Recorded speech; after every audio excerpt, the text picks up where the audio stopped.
Well, hey, what's going on? Nick Kirby joined by Mike Hart. A little quick special edition of Chatterbox Reds. Because I don't know. I don't know, Mike. The stove's hot. Maybe it's hot. I don't know. But the reports on the Cincinnati Reds and Kyle Schwarber, maybe I'm trying, Mike, not to get people's hopes up too much, but also still trying to report what I see out there and what I feel. So, like, if you're someone who's like, don't get my hopes up for nothing, just turn it off now, okay? Because I'm probably going to get your hopes up. All right. It's just the nature of the business. But, Mike, we had to talk about the latest report today. I ignored the one from Passon a couple days ago. This one today, we had to come on and talk about it. Mike, how you doing? I'm doing great. I would be doing even better if this video becomes immediately obsolete because it announces later tonight that they are signing Kyle Schwarber. This could be a piece of history, Mike. That's right. That's right. Live reaction. So this will be a short and sweet one. Me and Mike are actually literally going to record something right after this for later in the week. But we're going to talk all about this latest Kyle Schwarber news-ish piece. Before we get to that, just want to real quickly shout out our sponsors. Of course, Omaha Steaks. They have the Sizzle All the Way sale, 50% off site-wide at omahasteaks.com. Plus, our listeners, $35 off with promo code Chatterbox at checkout. Terms apply. See site for details. But we love Omaha Steaks. Just got a big shipment. The best in the biz. Great for holiday gifts. Shout out as always, Chatterbox Sports. We have a big t-shirt sale. Two t-shirts for $40 with promo code double. That's on chatterboxsports.com/store. I know I tweeted it out on my Twitter. It's on Chatterbox Twitter as well. But again, all kinds of great shirts. And then as always, DSC, the leader in renewable commodities, our longtime partnership with DSC Commodities. Shout out to them. And as always, if you ever are in need of help, and I say this with all seriousness, I know this time of the year is a really hard time of the year for a lot of people. If you're ever in need of help, call or text 90 anytime, day or night. They are there for you. All right, Mike, let's jump into this news. So we'll start with the one from a couple days ago. It says 17 hours ago if you're watching, but it wasn't 17 hours ago. This was when I screenshotted this. Um, but Jeff Passan tweeting about all the free agents just casually threw out in here. The Phillies remain the favorite for Kyle Schwarber with Boston, Cincinnati, and the Mets and others in the mix. So, I saw that. I was like, okay, hey, you know what? Look, they're still in the mix. Hey, it kind of felt like maybe, still in the mix on Teoscar Hernandez. And then this one drops from Mark Sheldon. I'll just read it all here to you. Why the Dark Horse Reds could be a uniquely enticing fit for Schwarber. Mark Sheldon says, while it may have seemed like a long shot going into the offseason, don't count out the Reds in pursuit of free agent slugger Kyle Schwarber. Multiple sources told MLB.com that the Reds remain among the teams trying to sign Schwarber and are still in contention for one of this winter's top free agents. And Mike, just a few weeks ago, Mark Sheldon came on the Stone Shield show here on the airways of Chatterbox Sports, and he said that the Schwarber signing was probably fantasy land. So this is why I think there's something to this. I'm not saying the Reds are signing Schwarber. It's happening. Go buy a jersey. I'm not saying that. I'm saying I do think there is some legitimate smoke to this. Do you agree, Mike? Yes, I do. I think that we've seen in the past that Sheldon is one of the best sourced beat reporters when it comes to specifically like the front office and ownership. We've seen a lot of things come through with different reports about, how ownership is feeling. And a lot of that has come through Mark Sheldon. So I don't in any way doubt his sourcing there. Yeah, I think that there's too much smoke now to know, to think that they're not at least trying to get something done. And he mentions later on in the piece that it's part of the issue is gonna be financials and things like that. But, we've both come on here before and talked about how there are ways that they can be creative to either open up room through trades or potentially bring, be willing to spend a little extra dollars to bring home a hometown hero. So I like that because to me that's what it sounds like. It sounds like, hey, that initial asking price, the Reds were probably like, ooh, that's it's like, how do we work with that? And maybe they're continuing to explore ways to be able to meet that demand so that they can, with whatever they are resource wise, be able to get a contract that Schwarber would agree to. Yeah, so right now most projections have Schwarber probably about 4 years, 125 million. Maybe the Reds are on a more friendly side of that, being his hometown. And I say maybe. I'm not saying that's any sort of guarantee or that even we should realistically expect Schwarber to do that, because I don't think that's fair to him either. But maybe the Reds could do 4-110 or something like that. But you're obviously looking well over $25 million for him, which we think the Reds budget right now is about $20 million of based on what they have. So that eats it all up and then some. Deferring it would certainly be a way to cut into that a lot.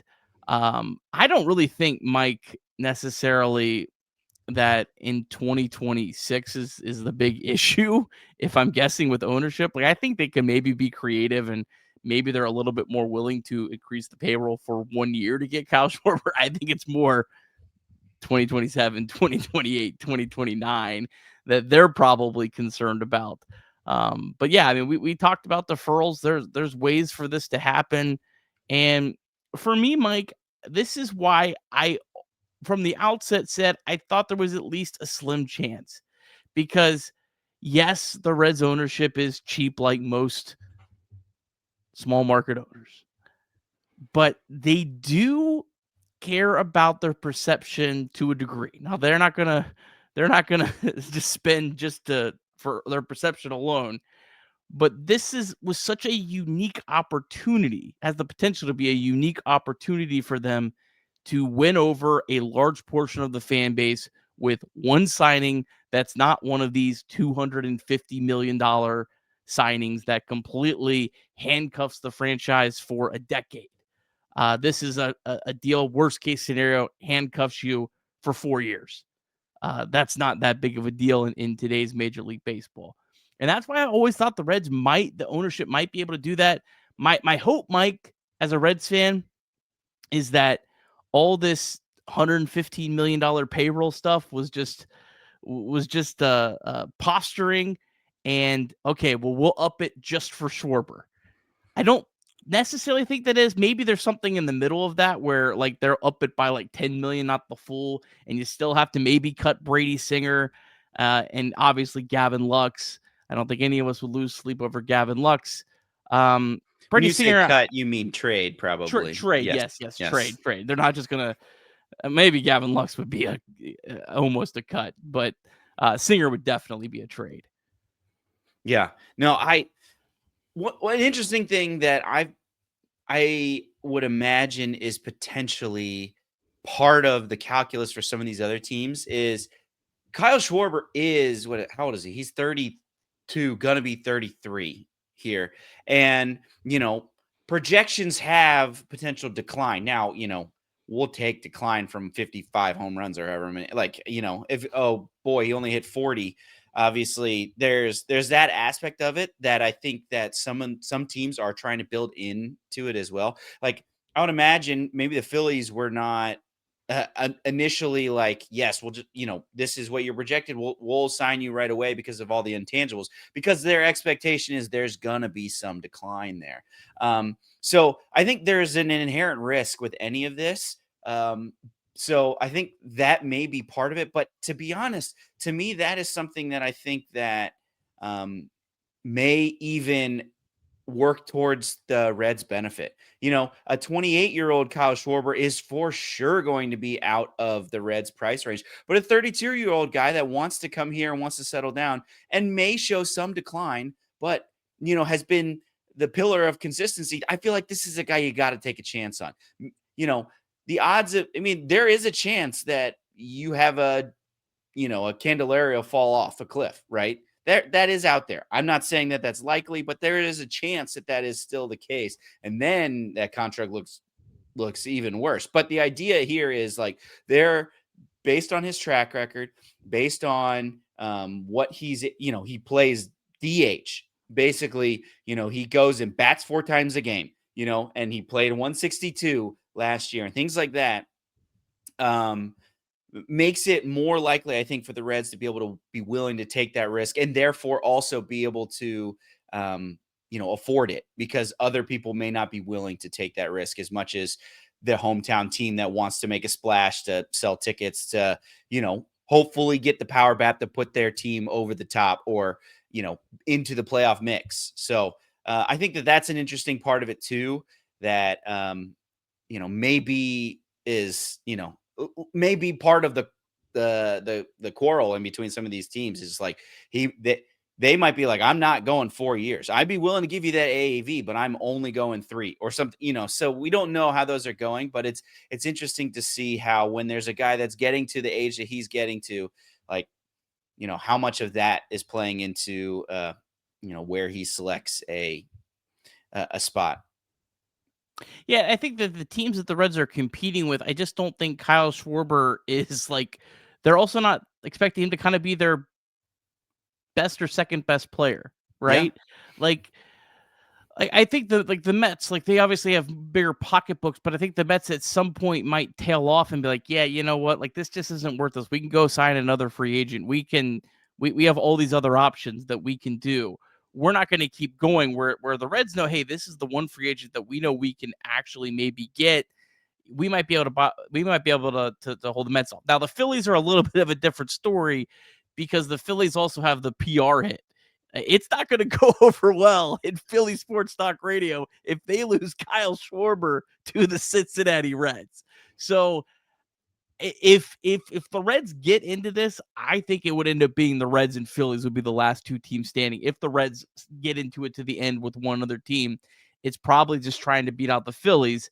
And it did cross my mind, Mike. I hope this isn't true, but there's a possibility of the fact that not Schwarber, but Schwarber's agent could be playing the Reds to the advantage here of telling teams like the Phillies, yeah, Kyle said he'll sign for Cincinnati for 25% less of whatever the best offer is and trying to get the price up. There's a possibility of that. I'm not going to sit here and deny that that's a possibility because it is. But I do think there is some legitimate smoke here. Yeah, I would hope that's not the case. I wouldn't say that'd be Schwarber. It seems everything that we've heard, it seems a very genuine interest to want to play at his hometown team. But yeah, that's why you pay an agent, right? You pay an To agent be slimy. Yeah. to have those hard You don't want conversations. the nice guy. No. So, yeah, I hope that's not the case. Another thing that has crept into my mind also, he technically, declined